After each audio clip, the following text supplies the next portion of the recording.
भगवतो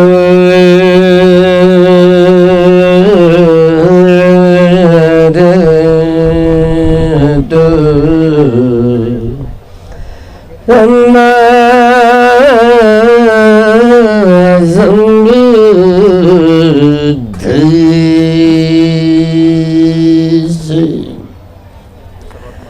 नमो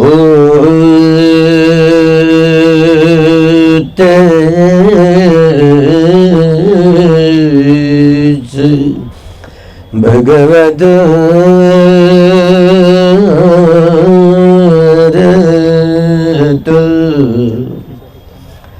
सम्मा समृद्धि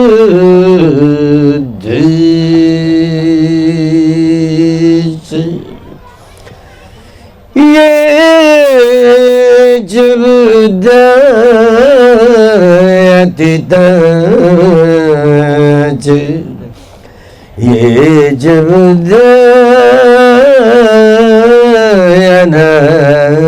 दयनगदा प्रज्वलना जय बुद्ध अहं वन्दामि सर्वदा ये च धम्मातिदाच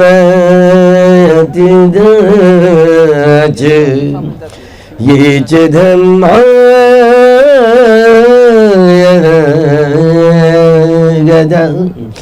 प्रज्वलना जय धम्मा अहं वन्दामि सर्वदा ये च संगतिदाच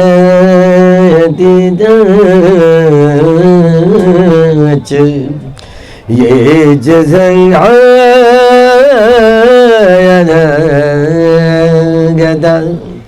प्रज्वलना जय संग अहं वन्दामि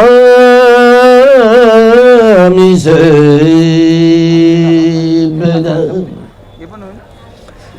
महाकारुणिक तथागत भगवान अरहत सम्यक संबुद्ध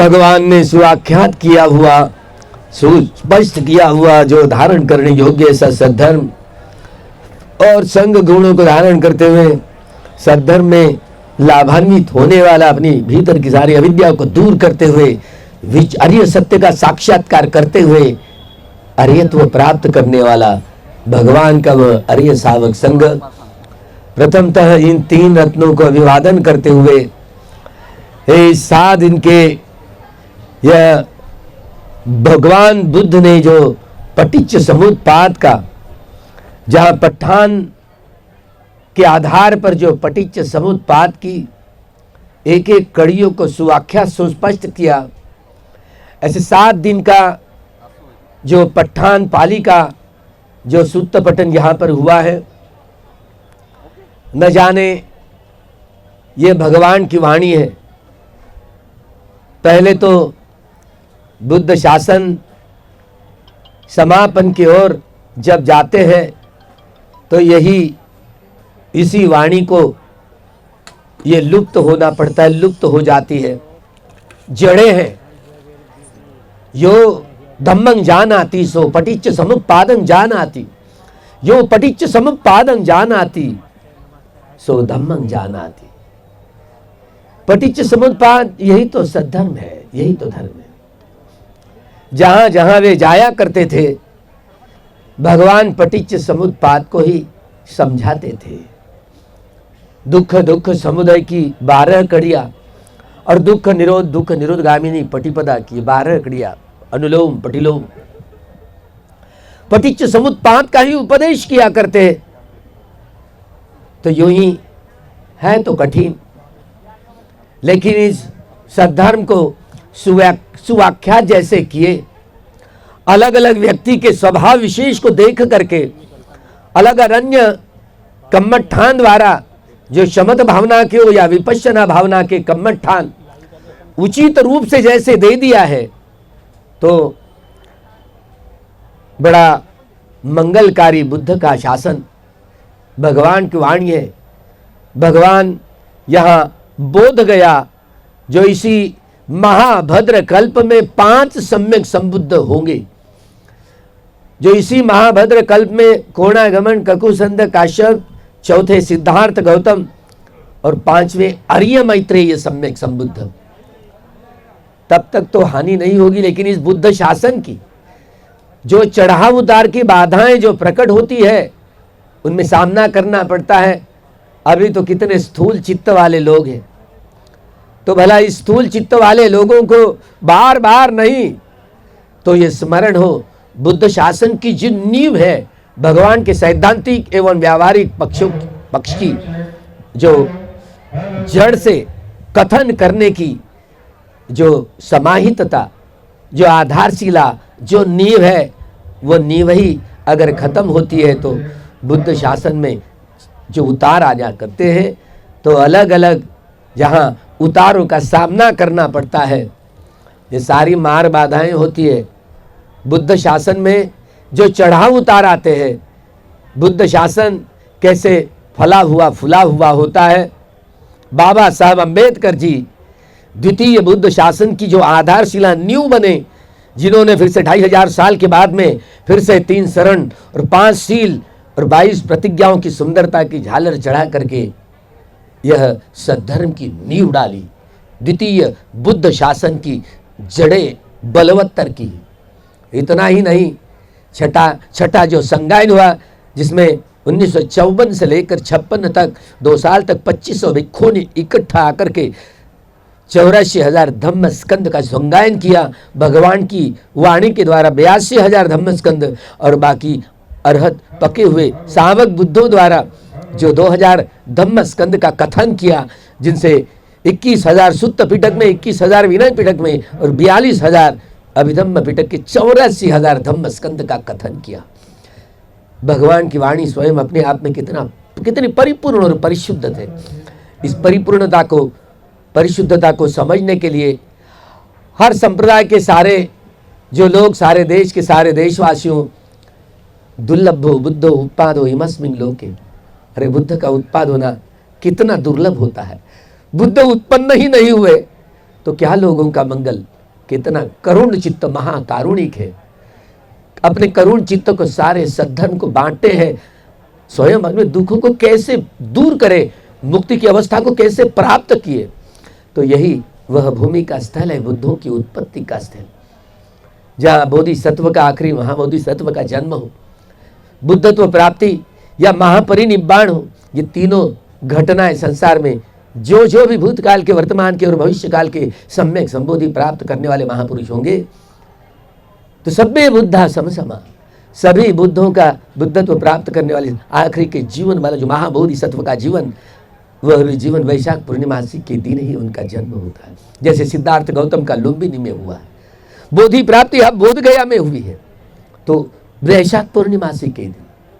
और कुशीनगर में जो परिनिब्बाण हुआ है तो कुशीनारा में हुआ है, वो भी वैशाख पूर्णिमासी के दिन। सभ्य बुद्धा समसमा, तो इसलिए बुद्ध जयंती बुद्ध की मनाई जाती है, बुद्ध की मनाई जाती है, सावक बुद्धों की मनाई जाती है, भिक्षुओं की नहीं।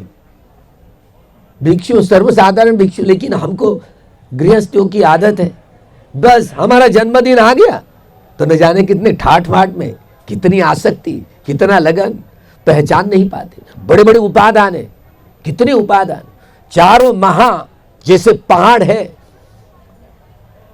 काम उपादान, दिट्ठी उपादान, जो अत्तवाद उपादान और शीलव्रत उपादान, ये चारों इतने बड़े बड़े पहाड़ है जो हमारी हानि ही करते हैं, लेकिन होश नहीं है। बेहोशी में रहते हुए पटिच्च समुत्पाद को कैसे समझ पाएंगे। इसलिए पठान की जड़ें, ये ऐसी हालत, यह अगर खत्म हुई तो बुद्ध शासन की नींव हिलती है। तो इसलिए इनकी जड़ों को मजबूत करने के लिए हर साल यह शुद्ध पठन होगा। आगे चल कर के जहाँ पठान की धारा को जैसे जैसे बलवत्ती होगी तो द्वितीय शासन बुद्ध शासन की जड़ें मजबूत होगी, ताकि बुद्ध शासन हिलेगा नहीं, डुलेगा नहीं। बुद्ध उत्पन्न ही नहीं होते तो कहाँ से ये सद्धर्म मिलता है। इसलिए भगवान ने पांचों बातें कैसे कही है। दुर्लभो बुद्धो उपादो इमस्मिन् लोके, दुर्लभो मनुष्यो भाव, मनुष्य जन्म भी कितना दुर्लभ है। अरे मनुष्य जन्म हुआ, अगर सद्धर्म नहीं मिला तो दुर्लभो धम्म समनो। हाँ मनुष्य है, लेकिन संघ में कोई प्राप्त करता है, प्रवेश करता है, गृहत्यागी बनता है, तो प्रवज्जितों का जीवन कितना दुर्लभो पब्बज्जित भाव, दुर्लभो धम्म समनो। इससे आखिरी की जो बात भगवान ने कही, दुर्लभो श्रद्धा संपत्ति, दुर्लभ हो श्रद्धा, बुद्ध धम्म और संघ के गुणों के प्रति कितनी श्रद्धा हो। हमारी श्रद्धा श्रुतमय ज्ञान वाली श्रद्धा है, हमारी श्रद्धा चिंतनमय ज्ञान वाली श्रद्धा है। बड़ी लंगड़ी लूली होती है, खंडित होती है, मिथ्या श्रद्धा होती है। इसलिए मिथ्या होती है। ये काम उपादान, ये दिट्ठी उपादान कितनी सारी मिथ्या दृष्टियों के बातों में रगड़ जाते हैं, भूलभाल जाते हैं। अपने आप में स्वयं को बड़े पंडित कहलवाने वाले लोग कैसे भगवान के महापरिनिर्वाण के बाद महायान, हीनयान, तंत्रयान, मंत्रयान, वज्रयान इत्यादि 18 प्रकार के संप्रदाय का उत्पन्न हुआ।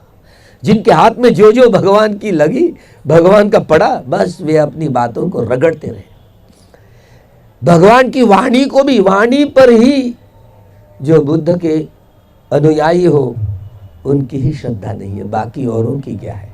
जो स्वयं अपने आप को बड़े बड़े भिक्षु, स्वयं को बड़े बड़े विद्वान मानते हैं, कितनी श्रद्धा लंगड़ी है। बुद्ध के 9 गुणों की, धम्म के 6 गुणों की और संघ के 9 गुणों की, गुणों के प्रति श्रद्धा ही नहीं है। एक एक भगवान के 9 गुण, सद्धर्म के 9 गुण, रोज बुद्ध धम्म संघ वंदना करते हो, मौखिक हो गए, बोलते रहते हो, अच्छी है तो कम से कम बुद्ध के गुणों का गायन करते हो, स्मरण करते हो, लेकिन उनके प्रति श्रद्धा। बुद्ध के 9 गुण, धम्म के 6 गुणों, संघ के 9 गुण, 2400 गुणों का व्यक्तिकरण। एक एक गुण अभिधम्म में, एक एक बुद्ध का, धम्म का, संघ का गुण, उसकी परिपूर्णता और परिशुद्धता अभिधम्म में बहुत सारी खामियों को जो भी है वो स्पष्ट करने की कोशिश की है। एक एक गुण अपने आप में इतना परिपूर्ण और परिशुद्ध है, जिसमें जोड़ तोड़ करने लायक कुछ भी नहीं रखा भगवान ने। बुद्ध धम्म संघ के गुणों के प्रति श्रद्धा ही नहीं है। श्रद्धा मिथ्या नहीं हो, श्रद्धा सम्यक हो, तो सम्यक श्रद्धा के लिए बड़े यह बुद्ध के, धम्म के और संघ के गुणों के प्रति ये श्रद्धा बोधि के आधार पर हो। बोधि मिथ्या नहीं, वो सम्यक है, इसलिए बल है, श्रद्धा बोधि है। एक बार श्रद्धा उमड़ पड़ी, बोधि का ज्ञान है, इसलिए कोई भिक्षु उनके स्वभाव के विषय में, स्वभाव विशेष के रूप में जो भगवान के संपर्क में आए, युद्धि बल का हो, श्रद्धा, वीर्य, सती, प्रज्ञा, समाधि, बल भी है और इंद्रिया भी है। बोधि को धारण करने की प्रक्रिया से जो चले तो मुक्ति की अवस्था को प्राप्त कर लिए। इसलिए हमारी श्रद्धा आंधी ना हो, बहरी ना हो, लंगड़ी ना हो, मिथ्या ना हो, सम्यक हो, तो ये बुद्ध के, धम्म के और संघ के 2400 गुणों के प्रति, इस विद्या के गुणों के प्रति, शमत भावनाओं के आनापान सती एवं 40 जो शमत भावनाओं के कम्मठ ठानों के जड़ों को समझने के प्रति, विपश्यना कम्मठ ठान विशेष रूप से समझने के प्रति, विपश्यना कम्मठ ठान का अभ्यास करने की प्रक्रिया से गुजरते हो तो ये सम्मर्शन ज्ञान, उदयवे ज्ञान, भंग ज्ञान, भय ज्ञान, आदिनव ज्ञान, निबिदा ज्ञान, उच्चित काम्यता ज्ञान, पटिशंका ज्ञान, संखारोपेक्षा ज्ञान और अनुलोम ज्ञान, 10 ज्ञानों की प्रक्रिया बड़ी तलस्पर्शी गहरा में जाकर के समझे तो ही बात होगी। नहीं तो अनन्य हम अभी तो कितने सारे देशों में जाकर के आए, अलग अलग विभिन्न प्रकार से लोग अभ्यास करते हैं, तो क्या होगा? विभिन्न प्रकार से अभ्यास किया करते हैं, न जाने यहाँ पर भी कैसे कितनी सारी बाधाएं उमड़ पड़ती है। तो बड़े कितनी सारी बाधाएं, इसलिए ये मान है ना, बंधन है जो, अरे हमारे गुरुजी है ना, हमारे गुरुजी ने ये पढ़ा है तो गुरुजी का कहना, तो ये आचरण कल्प हो जाता है। पता नहीं, इसलिए अलग अलग बाकी और संप्रदायों से हम जो नहीं कम से कम उनके श्रद्धा भाव की जड़ें परिपूर्ण हो ऐसे बोल नहीं पाते। लेकिन जो थेरावादी संप्रदाय है, जो स्थविरवादी भगवान की मूल 84,000 धम्म स्कंद की ये वाणी है, उस पर श्रद्धा रखने वाले लोग कम्मठानों का अभ्यास करने की प्रक्रिया से कितने भूलभाल गए हैं। इसलिए भगवान की वाणी पर स्वयं भिक्षुओं की हो, स्वयं भले भले अपने को बड़े विद्वान समझने वाले लोग हो, तो भगवान की वाणी को बड़े तलस्पर्शी गहरा में जाकर के समझे, ताकि सभी भ्रम और भ्रांतियों से छुटकारा पा सके और सद्धर्म की जितनी सारी बाधाएं, मार्ग बाधाओं को दूर करने के लिए एक मार्गदर्शक के रूप में, कल्याण मित्र के रूप में अगर आप सक्षम नहीं हुए तो सद्धर्म का प्रचार एवं प्रसार नहीं कर पाए। हमको लगता है भगवान ने चरित विक्रमे चारिकं बहुजन हिताय बहुजन सुखाय लोकानुकंपा, तो बार बार हम भी हो चाहे अनन्य लोग हो, बार बार इस भगवान के उपदेश को दोहराते हैं। तो भगवान ने ये उपदेश हैरे गहरे नत्थु खैरों को नहीं बोला, जिन्होंने अर्हत्व प्राप्त किया, अभिज्ञाओं का जो प्राप्ति जिन्होंने की हो।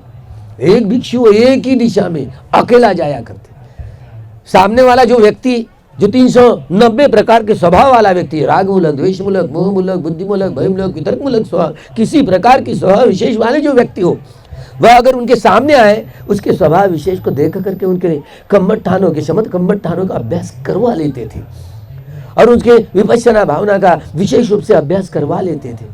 बड़े बड़े बुद्ध शासन की यह पहली मात्रा में जितनी 10 पारमिताओं के घड़ों की प्रक्रिया जिनकी पूरी हुई, वो धर्म के संपर्क में आए, धम्मदायात बने, तदरीयस्तों को भी और घृत्यां को भी बड़ा लाभ हुआ। भले लोग जो भी लोग बड़ा परिश्रम करते हैं, इसीलिए शमन संस्कृति कहा गया है, बड़ा परिश्रम पुरुषार्थ करना होता है। अगर पुरुषार्थ करना ही भूल गए तो बाबा साहब ने, डॉक्टर बाबा साहब ने फिर से यह द्वितीय बुद्ध शासन की नींव बने, आधारशिला बने सारे विश्व को। यह बोधिसत्व छठे संगायन में दोहराया गया। बोधिसत्व हम बाबा साहब को मानते हैं, केवल जानते नहीं ना, बहुत सारी भ्रम भ्रांतियों में लोग रहते हैं। इसलिए सभी भ्रम और भ्रांतियां दूर हो जाए और जो बाबा साहब ने इस देश का जो संविधान जो लिखा हुआ है, एक तरफ तो बाबा साहब यहाँ मूलभूत अधिकारों की बात किसी देश के राज्य घटनाओं में नहीं है, क्योंकि बोधिसत्व का चित्त है। इसलिए ये कि देशों को लागू होने वाला ये संविधान नहीं है। जहाँ जहाँ स्थित्यंतर आ जाएंगे, यहाँ तक कि नेपाल अपना नज़दीक का देश, जहाँ प्रधान वो माओइस्ट पार्टी वाले लोग हैं, लेकिन उनको ये बाबा साहब का संविधान देखना पड़ा। मार्क्स का जो जाहिरनामा है वो क्या उनके लिए अधूरा पड़ गया? लेकिन बाबा साहब का संविधान कम्युनिस्टों को, माओवादियों तो यहाँ तक देखना पड़ता है। तो श्रद्धावान उपासक उपासिकाएं, यहाँ जहाँ धार्मिक राजा हो, ऐसे धार्मिक राजा कोई ऐसे टपकता नहीं। जो कोई व्यक्ति धर्मदायात बने, सम्राट अशोक के समय में जैसे बुद्ध शासन कितना फला फूला, देश विदेश में अरहत भिक्षुओं को सम्राट अशोक ने, जो मोगली पुत्र तिष्य उनके द्वारा देश विदेश में भेजे गए।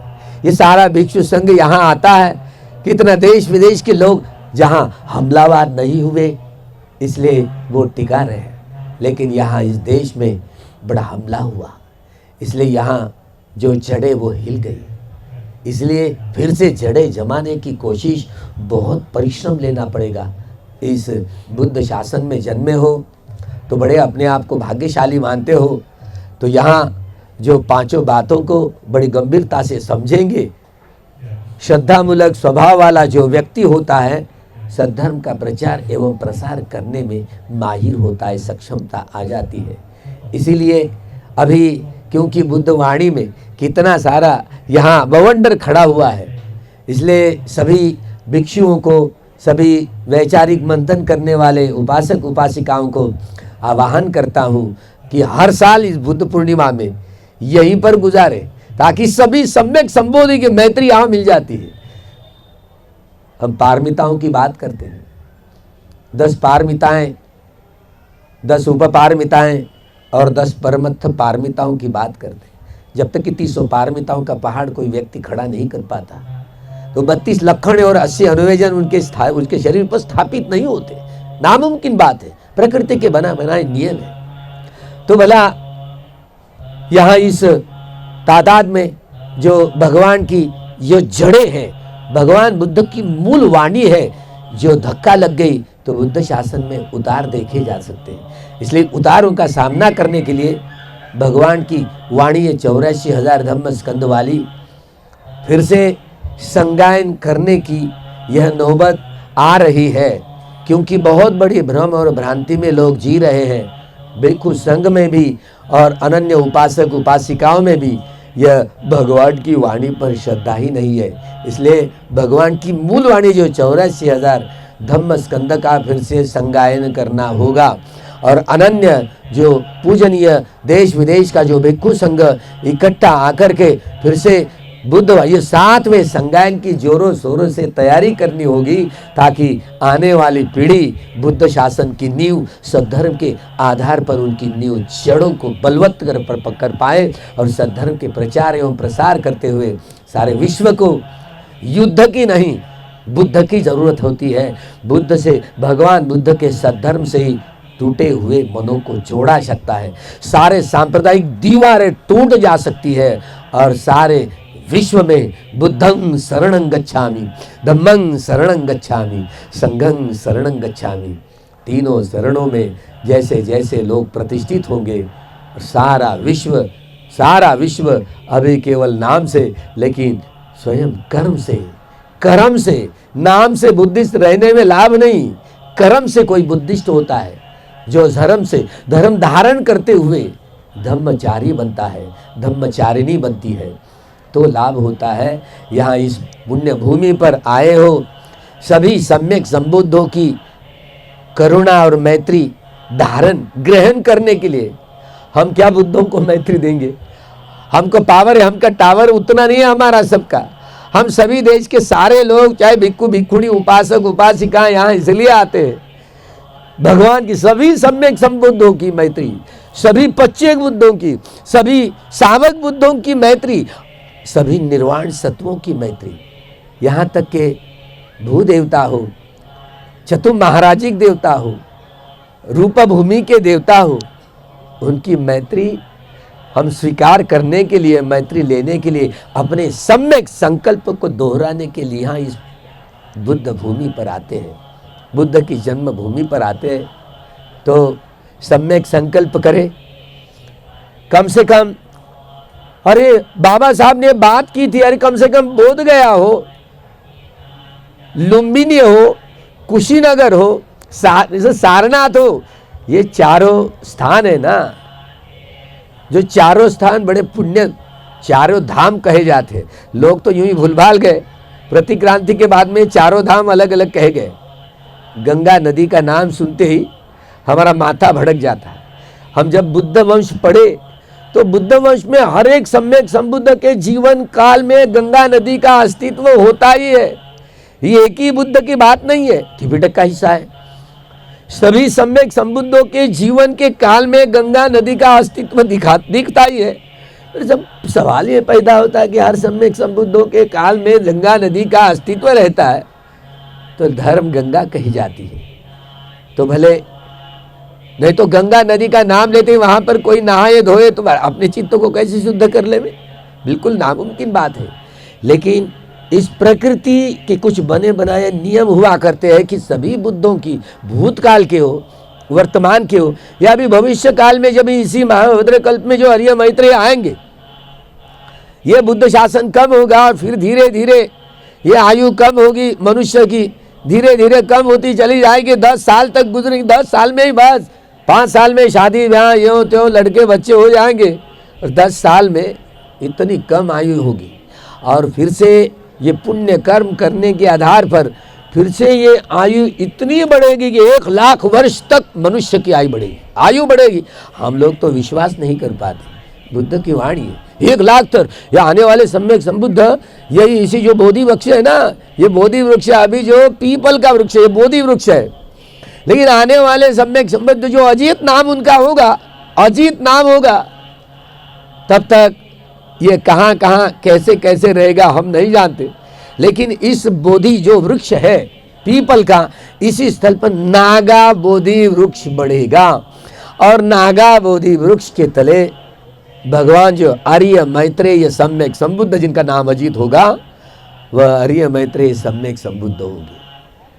फिर भी 80,000 भैया 24 असंख्य या 80,000, हर बुद्ध शासन में 24 असंख्य 80,000 देवता और मनुष्यों को लाभ होता है। बड़ी बड़ी मात्रा में भिक्खु भिक्खुणियाँ होंगे आर्य मैत्रेय सम्यक संबुद्ध के काल में, लेकिन हर सम्यक संबुद्ध के काल में 24 असंख्य 80,000 देवता और मनुष्य लाभान्वित होते हैं। प्रकृति का बना बनाया नियम है, चाहे वो 4 असंख्य 1 लाख कल्प, 8 असंख्य 1 लाख कल्प, ये 12 असंख्य 1 लाख कल्प, ये 16 असंख्य 1 लाख कल्प, कितनी भी जीवन यात्रा में से गुजरते गए, जो भी बोधिसत्व बुद्धत्व प्राप्त करते हैं, महापुरुष उत्पन्न होते हैं,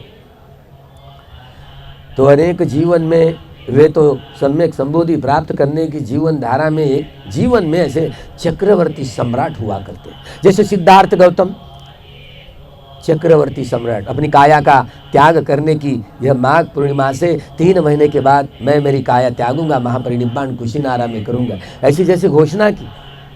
आनंद भिक्षु कहने लगे नहीं नहीं भगवान, वो ये बंजर जगह पर क्या वैसे वहाँ पर महापरिनिब्बाण अपनी काया को त्याग क्यों करेंगे? तुझे नहीं पता कि मैं एक जीवन काल में चक्रवर्ती सम्राट था, चक्रवर्ती, और उन दिनों वह कुशीनगर सारे विश्व की कैपिटल प्लेस। तो भला यही बात है जहाँ जहाँ हम, इसीलिए जैसे जैसे संगायन ने रिमार्क किया बाबा साहब ये बोधिसत्व है, तो हम लोग 14 अप्रैल को, जैसे पूरब के इधर प्राचीनतम यह पारंपरिक लोग जो 14 अप्रैल से नया बुद्धिस्ट साल मनाते हैं, हम नहीं जानते हैं लेकिन वह मनाते हैं वैशाख पूर्णिमा। मतलब ना अलग अलग लोगों ने अलग अलग जो धाराओं में लिखा है, लेकिन ये तो बात सभ्य बुद्धा समसमा, सभी सम्यक संबुद्ध को जो बोधि प्राप्त करने वाले, जो बोधिसत्व आखिरी के जीवन काल में जो सम्यक संबोधि को प्राप्त करते ही हैं, लेकिन जब चक्रवर्ती सम्राट होते तो सुप्त रूप में 32 लक्षण एवं 80 अनुव्यंजन होते हैं, लेकिन अस्पष्ट होते हैं। सिद्धार्थ गौतम का भी जन्म हुआ लुम्बिनी में, तो 32 लक्षण और 80 अनुव्यंजन सुस्पष्ट नहीं हुए, सुआख्यात नहीं हुए। लेकिन यहाँ जब बोधि प्राप्त करते हैं, जो रश्मियाँ खुल जाती है, षड्वर्णीय प्रकाश आलोक प्रकट हो जाता है, तो एक एक लक्षण स्पष्ट रूप में गहराई से देखने को मिल जाते हैं। बोधि प्राप्त करने के बाद बुद्ध का जन्म का यही स्थल है, प्रकृति की नाभि है, केंद्र है। इसलिए यह स्थल कितना पुण्य क्षेत्र है, कितना पुण्य क्षेत्र है। बड़े भाग्यशाली हो जो लोग यहाँ पर इस भगवान सभी सम्यक संबुद्धों की मैत्री, कैसी विशाल मैत्री, सब्बंजु सर्वत्र जानने वाले, कौन कौन क्या क्या है। अभी उनके महापरिनिब्बाण के बाद उनका अस्तित्व रहता है नहीं रहता है, यह तो अव्याकृत है, इसको बोल नहीं पाते।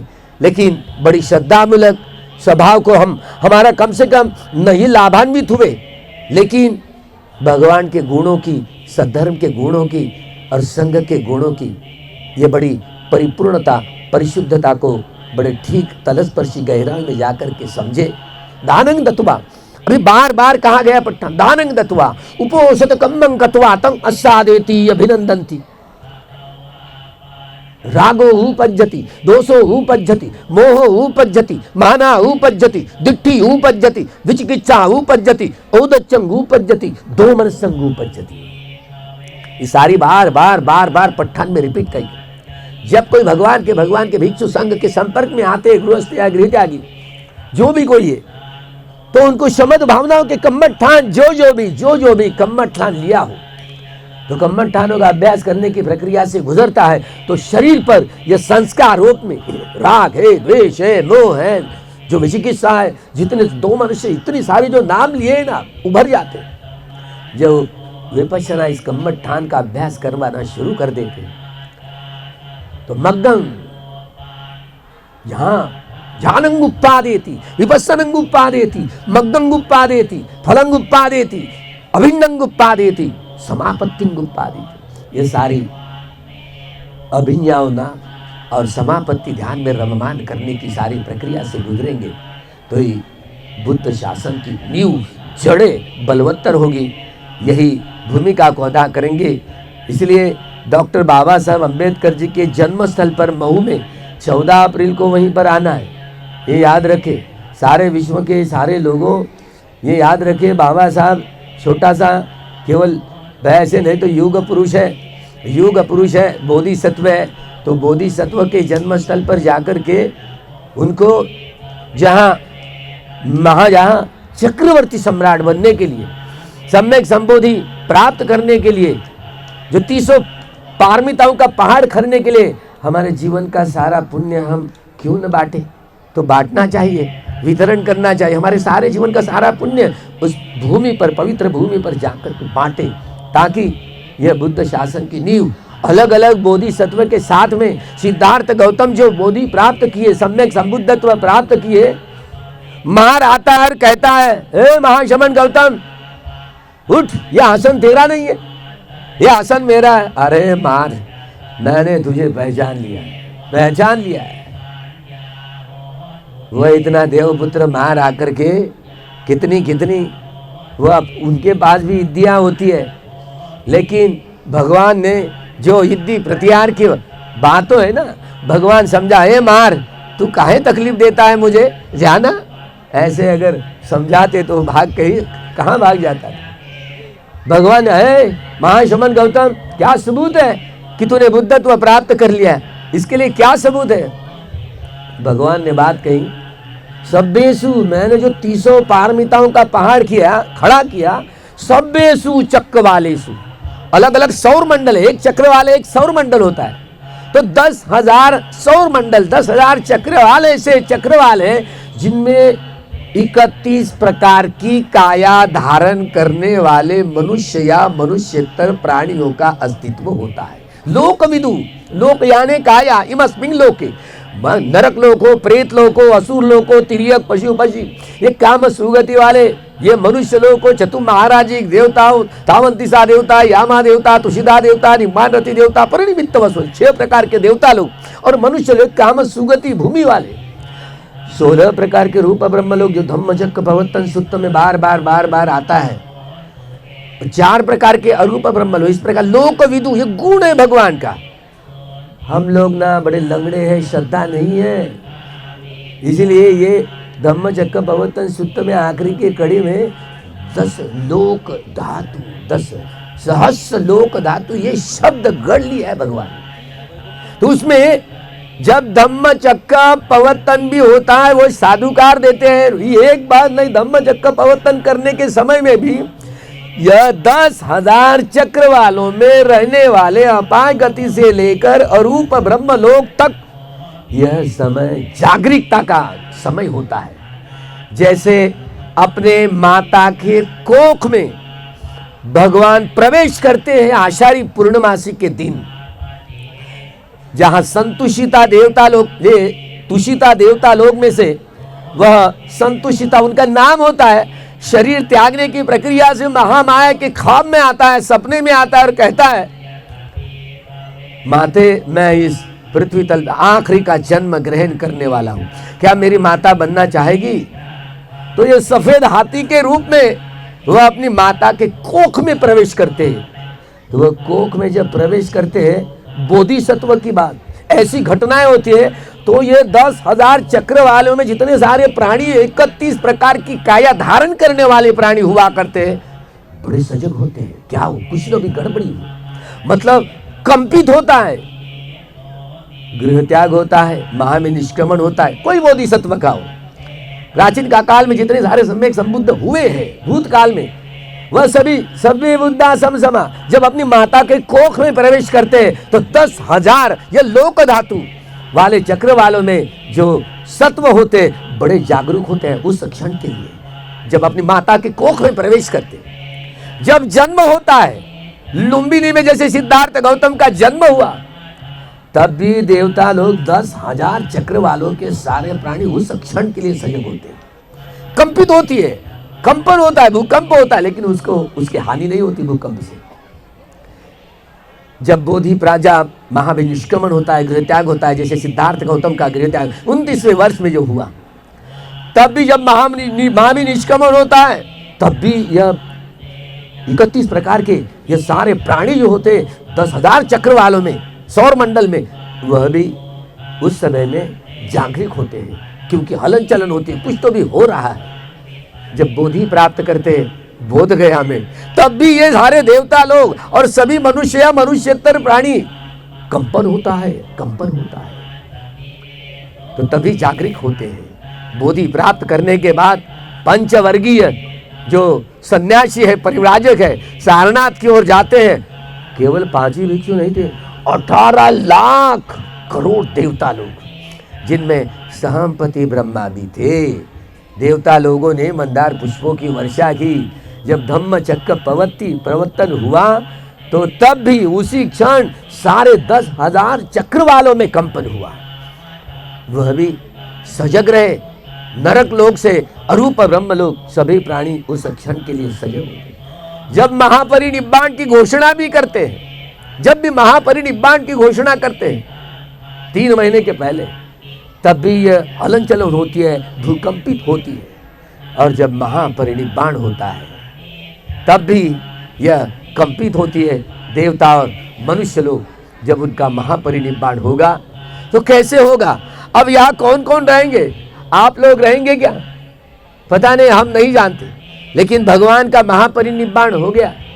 महापरिनिब्बाण होने के बाद में जो दाह क्रिया हुई, दाह क्रिया होने के बाद में उनके शरीर का जो पहले जो बोधि प्राप्त की, तो किलेश धातु परिनिब्बाण, सारे किलेश धातु परिनिब्बाण के आधार पर 46 साल सद्धर्म का प्रचार कर चुके। शरीर त्यागने के बाद, दाह क्रिया होने के बाद धातु परिनिब्बाण, जहां धातु ये खंड धातु परिनिब्बाण, स्कंद एक एक खंड जो भगवान के महापरिनिब्बाण के बाद उनकी काया का जो त्याग, जो काया के दाह क्रिया की गई, तो अलग अलग शरीर के अलग अलग अंग थे, वहां निर्वाण धातु, जो धातु बुद्धा की रालिक्स उत्पन्न हुई।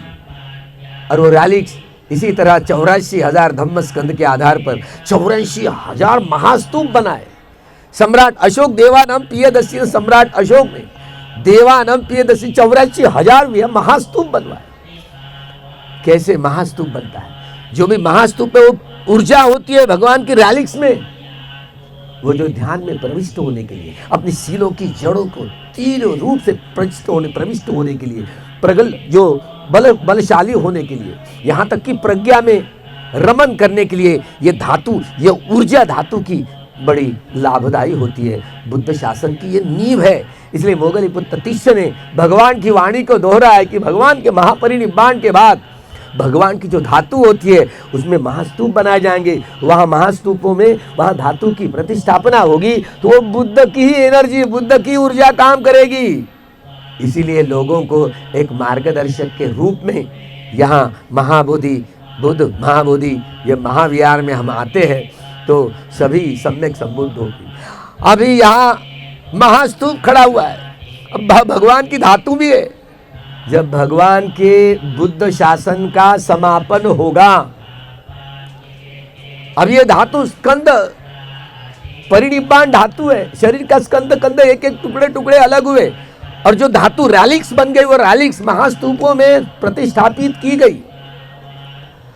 अब जब बुद्ध शासन का समापन होगा तो सारे देश विदेश में जहां पर भी भगवान की धातु है वो तोड़ ताड़ करके फिर से यहाँ बोधि मंडप बोधि वृक्ष पे आएगी, भगवान का रूप बनेगा। हम तो कल्पना कर सकते ये बनेगा कि नहीं बनेगा, भगवान का स्वयं रूप बनेगा। और भगवान आर्य सत्यों की बात समझ नहीं पाएंगे लोग, बड़े स्थूल चित्त वाले लोग रहेंगे, इसलिए दान कथा शील कथा कहेंगे।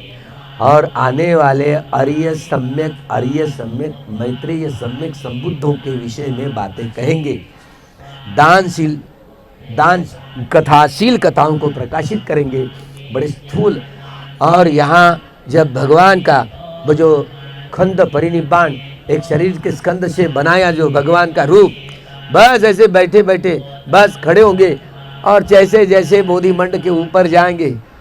अब पता नहीं कौन देखने वाला है, लेकिन देखेंगे यहाँ जो लोग आएंगे ने, अगर सम्यक संकल्प करेंगे, मैं भगवान का ये सब भगवान के ये बुद्ध शासन का समापन होगा तो मैं भी रहूँगा, मैं भी रहूँगी। अपने उपोषित दानं दत्वा उपोषित कम्मं कत्वा, बार महीनों में जो महीनों के चारों उपोषित आते हैं, पूर्णमासी अमावस्या 2 अष्टमियाँ, उपोषित करके अगर यहाँ सम्यक संकल्प किए तो भगवान के ये समापन का जहाँ जो है ना देखावा, वो भी देख सकते हैं। जैसे एक ओर से अग्नि का और दूसरी ओर से पानी का, कैसे वो पता नहीं जब समापन होगा और वो खंड वहाँ पर समापन होगा तो वह जड़ें बुद्ध शासन की जड़ों, ऐसे इसी तरह बुद्ध शासन का समापन होने के बाद में वो आने वाले जो सत्व है, वो जो बोधिसत्व होंगे, उनके जीवन काल में अपनी अपनी पारमिताओं को संग्रहित करने के लिए दानादि कर्म करेंगे। हाँ, दानादि कर्म करेंगे तो अपने अपने पुण्य कर्म के आधार पर, जैसे सिद्धार्थ गौतम ने सब्बेषु चक्रवालेषु यक्खा देवाच ब्रह्मणु मार्ग को जवाब देते हुए, अरे सभी चक्रवालों में जो भी मनुष्य या मनुष्यतर प्राणी है, ब्रह्मलोक है, यक्षलोक है, देवता लोग है, यक्खा देवाच ब्रह्मणु, इन सारे लोगों ने मेरे जीवन काल में, अनेक बोधिसत्व के जीवन काल में जन्म लिए, मेरी बहुत सेवा की। अनेकों ऐसे सत्व वे साक्षीदार है, अनेक जीवन ने मेरे साथ में रह करके मेरी बहुत सेवा की, अलग अलग सम्यक संकल्प किए, सारी पुत्र और महामुगल अग्रशावक बने। हाँ, अग्रशावक बने।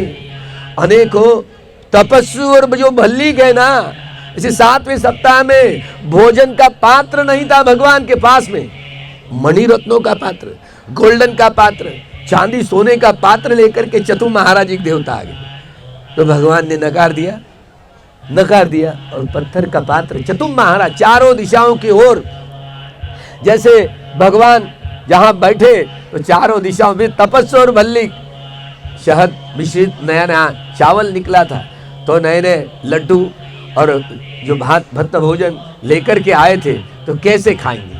तो चतुम महाराज जी देवताओं ने चारों दिशाओं के ओर चारों लोग आ गए, चारों लोगों के भिक्षा पात्र भगवान के पास एक पर एक, और चारों भिक्षा पात्र का एक ही बना, और वही उसी भिक्षा पात्र में भोजन करते हैं। ऐसे जो बाल दिखे तो भगवान के नीले नीले बाल, अच्छा पहले काले काले बाल नहीं थे, तो बोल बोल करके अभी जो लोग आते ना भगवान की रंग पढ़ते हैं, हाँ नीला कलर होता है, देखा करते ना, आकाश के समान, आकाश का जैसे रंग होता है भगवान के बालों का। बूढ़े होने के बाद में उनका रंग बदलता नहीं, सफेद नहीं होता, ये महापुरुष की लक्षण। तो भले यहाँ हम देखते हैं बड़े बड़े लोग भी, अरे भगवान के बाल है ना नीले हैं, बड़े पहले तो काले काले थे, अब बोल करके फिर नीले हो गए, मतलब लोग भी अभ्यास करने लगे। लेकिन कितनी बार यहाँ की मूर्ति तोड़ने की कोशिश हुई, लेकिन बड़ा पुण्य स्थल है, कहीं ना कहीं हिफाजत की, धर्म में रक्षा की। तो भला यह भगवान बुद्ध का यह जन्म स्थल, इस जन्म स्थल पर आकर के जो पवित्र वाणी को बार बार यह इसकी गूंज भविष्यवाणी जो बुद्ध शासन की नींव की जड़ों की मजबूती करे, ताकि बुद्ध शासन में जो लाभान्वित होने का अवसर सबको प्राप्त हो, सभी देशों के सारे संप्रदाय के सारे लोगों। इसलिए वैशाख पूर्णिमा से दिन यहाँ इधर ही इस भूमि पर ही आए, हमारा साथ मरते दम तक, मरने के बाद भी पठान की यह जड़ों को बलशाली करने के लिए यह सुत्त पठन होगा ही। सभी उपासक उपासिकाएं इस सुत्त पठन में ध्यान करने के लिए सम्मिलित हुए और अपने सम्यक संकल्प को दोहराएं, यह सत्य क्रिया करें, ताकि आने वाले आर्य मैत्रेय सम्यक संबुद्ध के जीवन काल में भी जो होंगे तो नहीं होंगे बड़े स्थूल वाले चित्त, जो बाकी बचे खुचे जैसे 24 असंख्य 80,000 लोग जो सिद्धार्थ गौतम के जीते जी लोग मनुष्य या देवता लोगों को लाभ हुआ, बाकी बचे खुचे लोग उसमें आपका नंबर लगता है नहीं मुझे नहीं पता, लेकिन उसमें आपका नंबर लगता है नहीं मुझे पता नहीं, लेकिन आप दानादि कर्म करते रहेंगे, हो सकता है इसी बुद्ध शासन में आपको वह मुक्ति का लाभ हो सकता है। अगर नहीं होगा तो कम से कम संकल्प तो करें, आने वाले सम्यक संबुद्ध का वो जीवन काल में जहाँ समापन होगा बुद्ध शासन का, तो इस समापन के समय में हमको वो देखने का नजरिया मिले, ताकि हम भी देख पाएंगे और अगले आने वाले इस बुद्ध शासन में नहीं लाभान्वित हुए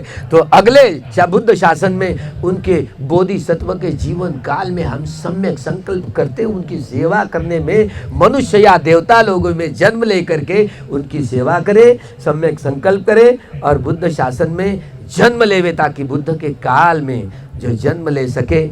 ऐसी सत्य क्रिया यहाँ पर इस बोधि मंड पर कर सकते हैं। यह आपकी सत्य क्रिया बुद्ध शासन की नींव जड़ों को बहुत बलशाली करे, खूब मंगल हो, खूब कल्याण हो, जो सारी दुनिया के सारे संप्रदाय के लोगों का सबका मंगल हो, सभी सांप्रदायिक दीवारें हैं वो टूट कर रहेगी और सारे मनुष्यता टूटे हुए मनुष्य को जोड़ने का एक ही बोधि ज्ञान यह जोड़ सकता है। बुद्ध के सद्धर्म से ही सारे विश्व के लोगों का कल्याण हो सकता है। इसलिए बाबा साहब ने यह विश्व के लोगों को युद्ध की नहीं बुद्ध की ज़रूरत है, ये महाकुशल चित्त उन्हीं का ही उत्पन्न हुआ और इसीलिए वे प्रेरित करते रहे। बाबा साहब की बात को बड़े गंभीरता से माने, केवल माने ही नहीं तो यह जो भी बाबा साहब ने जो बातें बतलाई है वह बातें इतनी सीधी सरल बातें नहीं है। इस टूटे हुए मनुष्य को जोड़ने के लिए यह भगवान की वाणी, भगवान का सद्धर्म ही यह जोड़ सकता है, दूसरा कोई रसायन नहीं है, ज्ञान नहीं है। इसलिए बुद्धि ज्ञान को बहुत जड़ से तलस्पर्शी गहराई में जाकर के समझे, खूब मंगल हो, खूब कल्याण हो, अपनी सत्य क्रिया करें। यह सत्य क्रिया आपके जीवन काल में, भले को जीवन काल में खूब सहभूत सहायभूत होगी। इसके लिए यह बुद्ध की ऊर्जा, सभी संबुद्धों की ऊर्जा, सभी सम्यक संबुद्धों की करुणा और मैत्री आप पर, सभी पर छवि जो रहे और सभी का मंगल हो, सबका कल्याण हो, सबका भला हो।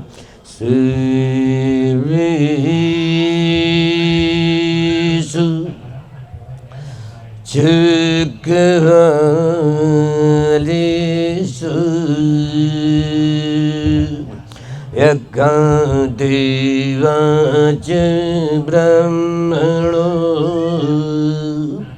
यमहिकतं पुण्यं सर्वसम्पत्तिसाधकं सर्वं अनुमोदित्वा समग्रं शासने रतं प्रमादरहितन्तु अर्कांसु विशेषतु पुण्यभागमिदं चयं समन्ददामकारितम् अनुमोदन्तु तं सर्वे मेदिनी तद् सखी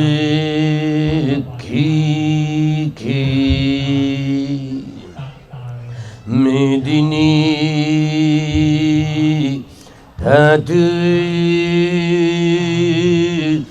सखी मेदिनी तात सखी की। सारे शरीर का शिथिलीकरण कर लेवे। थोड़ी देर मेत्ता भावना का अभ्यास करेंगे, मेत्ता भावना का अभ्यास करेंगे।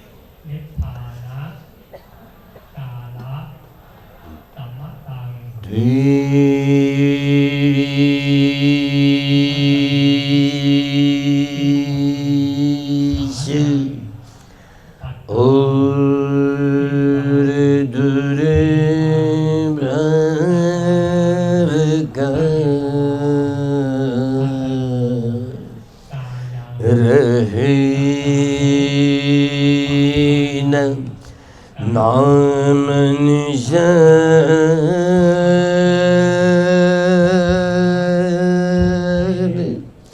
स्नेह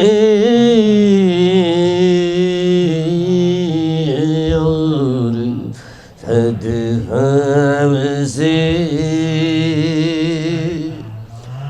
भर ले तन मन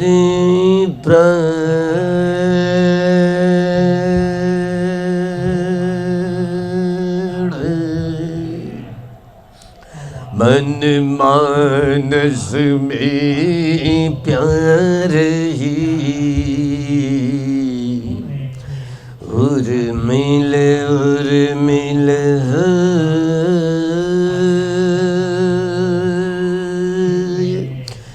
रोम रोम से ध्वनि उठे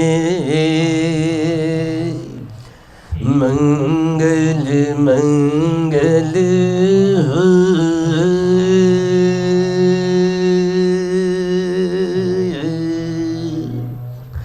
दूर हो ये दुर्भावना, द्वेष हो ये सब दूर।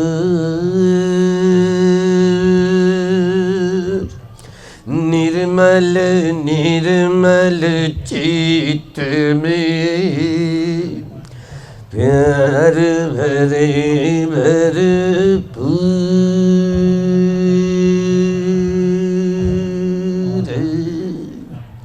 मेरे अर्जित पुण्य में, मेरे संचित पुण्य में भाग सभी का हो।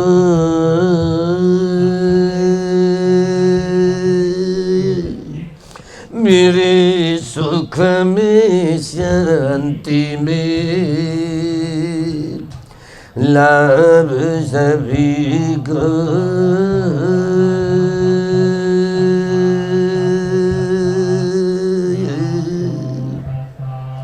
मैं करता सबको क्षमा, करें सभी मुझको। मेरे तो सब स्वजन, नहीं पराया कोई।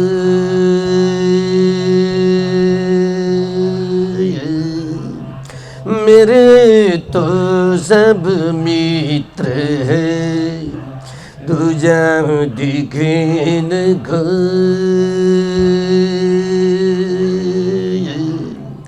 मेरी दिखे न कोई।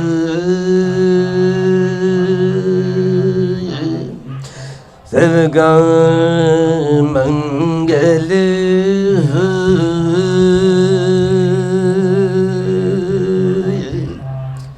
जैसे मेरे दुख कटे,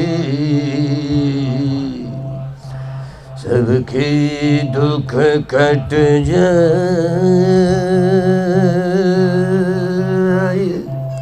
जैसे मेरे दिन फिरे,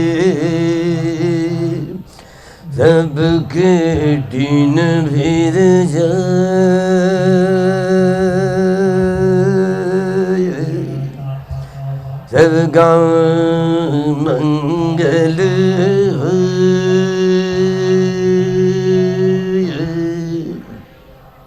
सबका मंगल, सबका मंगल,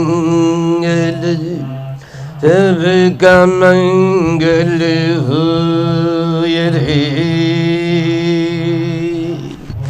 तेरा मंगल, तेरा मंगल, तेरा मंगल हो रे। सबका मंगल, सबका मंगल, सबका मंगल हो रे।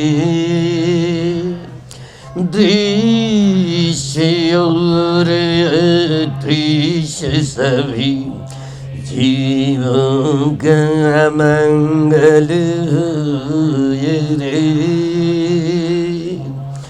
जल के थल के और गगन के, जल के थल के और गगन के प्राणी सुखिया रे। दसों दिशाओं के सब प्राणी मंगल लाभी रे। निर्भय हो निर्वैर बने सब, सभी निरावध रे।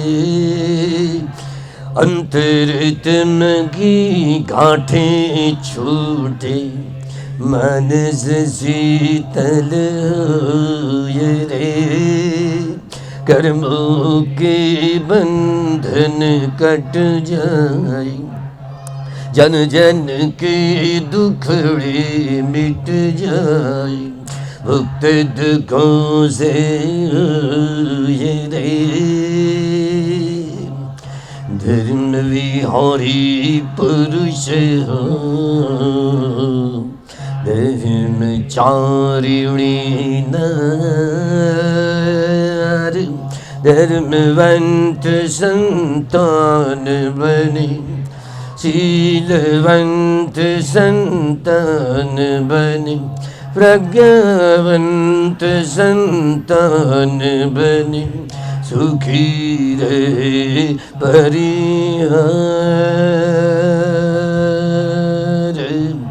होए दुखों से पार, खुले मुक्ति के द्वार, सुखी हो ये संसार। याद करूं सम्यक संबंधों की, याद करूं पच्चीक बुद्धों की, याद करूं सावक बुद्धों की, याद करूं निर्वाण सत्वों की, याद करूं बोधिसत्वों की, याद करूं चक्रवर्ती महाराजाओं की, करुणा मैत्री अपार,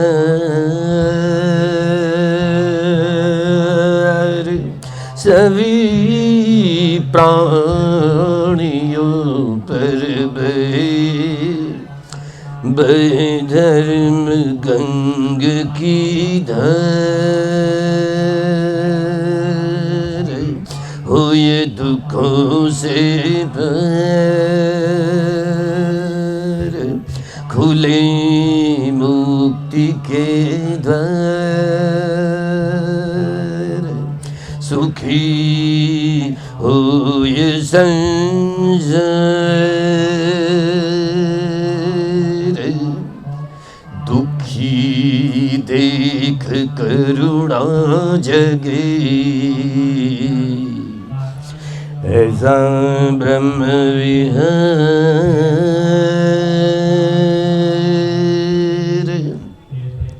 सुखी देख मुदिता जगे, ऐसा ब्रह्म विहार सबके प्रति मैत्री जगे, ऐसा ब्रह्म विहार विषम स्थिति में समता जगे, ऐसा ब्रह्म विहार हुए दुखों से बाहर, खुले मुक्ति के द्वार, सुखी हो ये संसार, भला हो ये सब जगत का, सुखी हो ये सब लोग,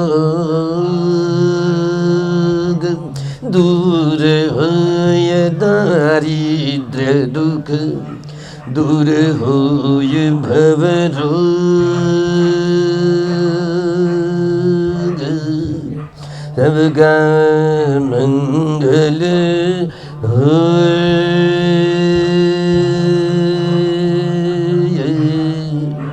तेरा मंगल, तेरा मंगल, तेरा मंगल रे,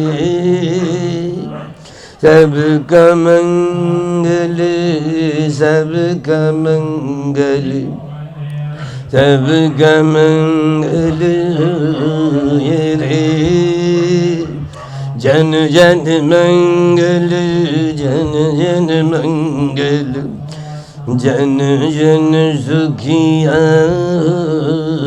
रे, भवेतु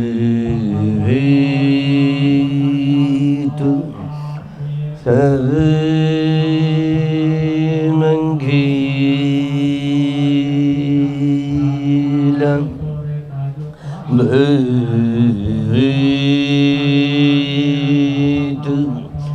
सर्वमंगलम्, भवतु